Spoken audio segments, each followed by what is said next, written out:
আসসালামু আলাইকুম।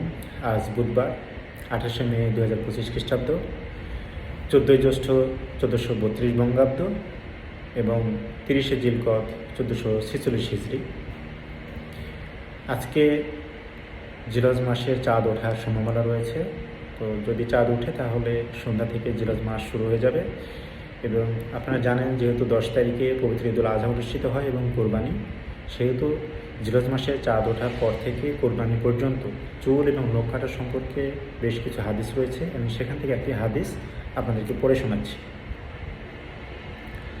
হজরত উম্মে সালমার রাদিয়াল্লাহু আনহু বর্ণিত একটি হাদিসে তিনি বলেন, রাসূলুল্লাহ সাল্লাল্লাহু আলাইহি ওয়াসাল্লাম বলেছেন, যখন তোমরা জিলহজের নতুন চাঁদ দেখবে অথবা 10 দিন শুরু হবে এবং তোমাদের মধ্যে কেউ কোরবানি দেওয়ার নিয়ত করে, তবে সে যেন তার চুল ও নখ কাটা থেকে বিরত থাকে।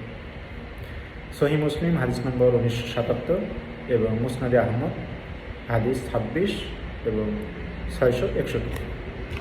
তো যারা কোরবানি করবেন তারা অনুগ্রহপূর্বক আজকে চাঁদ ওঠার পূর্বেই চুল এবং নখ কাটা সম্পন্ন করবেন এবং চাঁদ ওঠার পর থেকে কোরবানির আগ পর্যন্ত চুল এবং নখ কাটা থেকে বিরত থাকবেন।